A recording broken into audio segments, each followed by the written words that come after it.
आज दिनांक 5/2/2025 को जय नारायण व्यास विश्वविद्यालय की पेंशन सोसाइटी के द्वारा राज्य वित्त पोषित विश्वविद्यालयों में पेंशन भुगतान में आ रही समस्या एवं उसके समाधान पर चर्चा करने हेतु दोपहर 12:30 बजे विश्वविद्यालय के गेस्ट हाउस में प्रेस कॉन्फ्रेंस का आयोजन किया, जिसमें जय नारायण व्यास विश्वविद्यालय जोधपुर की पेंशन सोसाइटी के अध्यक्ष प्रोफेसर रामनिवास शर्मा, पूर्व कुलपति एवं सोसाइटी के संरक्षक प्रोफेसर गंगाराम जाखड़, पूर्व कुलपति एवं सोसाइटी के संरक्षक प्रोफेसर BS राजपुरोहित एवं पेंशन संघर्ष समिति के संयोजक अशोक व्यास ने प्रेस को संबोधित करते हुए कहा कि राज्य वित्त पोषित विद्यार्थियों विश्वविद्यालयों के सेवानिवृत्त कर्मचारियों के पेंशन भुगतान का उत्तरदायित्व राज्य सरकार ले।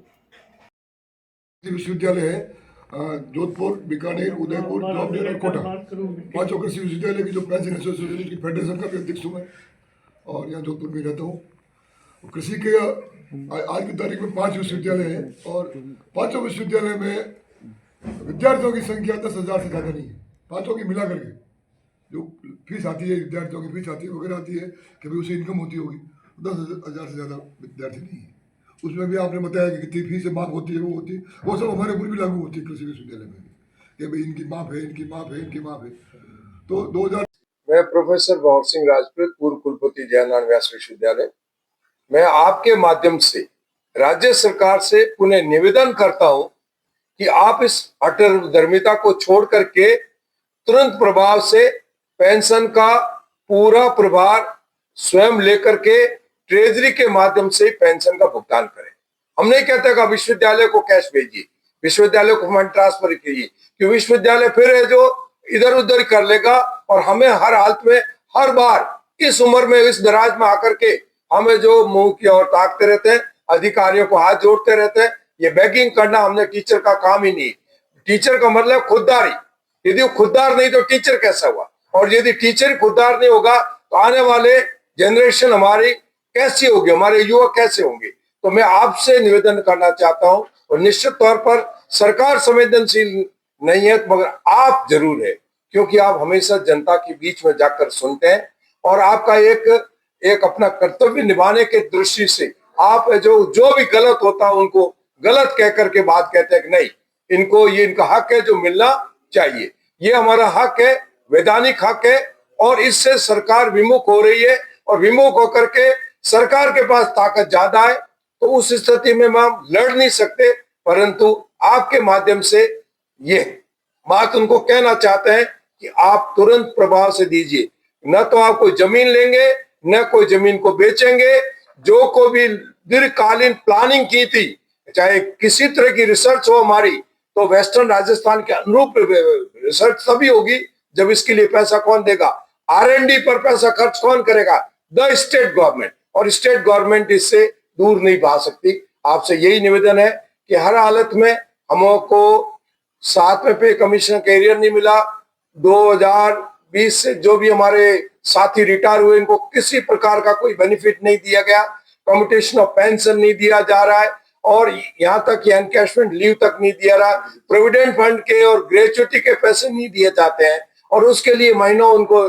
भीड़ में और लाइन में लगना पड़ता है। ये सब चीजें, बात मेरी नहीं है, बात एक्स की नहीं है, हम सभी साथियों की बात है। मैं कैसे निभा दूंगा, मेरे गांव में यदि 4 बोरी बाजरी आ जाती तो मेरा काम चल जाएगा, इसका कदापि तात्पर्य नहीं है कि मेरे साथी है जो हर हालत में तकलीफ में हो। और इस उम्र में आप जानते हो शारीरिक रूप से उनको दवाइयों के भी बहुत खर्च होता है। दवाई के ऊपर भी देखिए स्टेट गवर्नमेंट का आप देखिए सौतेला व्यवहार, राज्य सरकार के कर्मचारियों को 50,000 रुपए तक का राजस्थान हेल्थ सर्विस के अंतर्गत देते हैं, और हमारे को है जो 30,000 रुपए देते हैं। यदि हम दोनों, मैं और मेरी पत्नी दोनों डायबिटिक है, तो कम से कम हमको 60,000 रुपए चाहिए। ये कौन सा तरीका हुआ, जबकि आपने पैसे ले लिए एक साथ में, हमारे पैसे काटे गए थे। ऐसा नहीं कि राज्य सरकार दे रही, एक साथ में एक लमसम आपने लाखों रुपए ले लिए, उसके बाद में नहीं दे रहे। तो कई तरह की बातें, हर जगह हमको एक तरह से तोइन क्यों कर रहे हो, हमको बेइज्जत क्यों कर रहे हो। अब बेइज्जत करना हुआ ये कोई पेंशन दे रहे हो या भीख दे रहे हो, हमको दवाइयां का जो पैसा दे रहे हो ये भीख दे रहे हो या मतलब हमारा अधिकार है। ये सब चीजें आपके सामने, आप आराम से इसको, इसमें कोई अतिशयोक्ति नहीं है, कोई असत्य वचन नहीं है, और किसी के सामने भी बात कहने में मुझे कोई भी हर्ज नहीं है। जब महात्मा गांधी अंग्रेजों से लड़ लिए, पेंशनर सोसाइटी और जयनारायण व्यास विश्वविद्यालय संघर्ष समिति दोनों के संयुक्त तत्वावधान में और एग्रीकल्चर विश्वविद्यालय के भी शिक्षक साथी हमारे साथ हैं। हमारी ये मांग रही है कि राज्य सरकार हमारे पेंशन का दायित्व का निर्वहन करे, क्योंकि राज्य सरकार ही हमारी सैलरी देती है। जब हम सर्विस में थे तो उन्हीं का दायित्व है कि रिटायरमेंट के बाद में पेंशन का भुगतान भी वही करे। हमारा जो राज्य स्तरीय महासंघ है उसकी अभी 3 तारीख को प्रेस कॉन्फ्रेंस हुई थी। उस प्रेस कॉन्फ्रेंस में भी हमने यही मुद्दा उठाया और वहां पर हमने मीटिंग करके ये तय किया था कि इस राज्य के जितने भी वित्त पोषित विश्वविद्यालय हैं उनकी स्थानीय यूनिट्स अपने यहाँ पर प्रेस कॉन्फ्रेंस करें और मीडिया बंधुओं से आग्रह करें कि वे राज्य सरकार पर इतना दबाव बनाएं, इस तरह के न्यूज दें कि राज्य सरकार को मजबूर किया जा सके, क्योंकि हमारी मांग तो पिछले 10 सालों से चल रही है, राज्य सरकार के कान पे जूं नहीं रह रही है। और ऐसी हालत में, क्योंकि सुप्रीम कोर्ट का भी यही कहना है कि जो पेंशन है वो राज्य सरकार का दायित्व है। इनकम टैक्स एक्ट कहता है कि पेंशन सैलरी का ही पार्ट है और राज्य सरकार जब सैलरी दे रही है तो राज्य सरकार का ही दायित्व है कि वो हमारी पेंशन का निर्वहन करे। जहां तक इस समस्या के समाधान का सवाल है, सिर्फ यही है कि राज्य सरकार अपने वित्त विभाग से कह करके हमारी पेंशन अपने वहीं से थ्रू ट्रेजरी पेमेंट करने का तरीका अख्तियार करे और बजट में उसका प्रावधान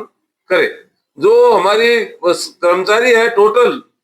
राज्य वित्त पोषित विश्वविद्यालयों के, वो 8,000 के करीब हैं और उनकी टोटल एनुअल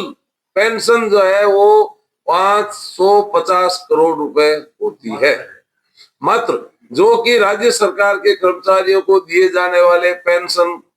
के 2% के आसपास है। तो पूरे राजस्थान के कर्मचारी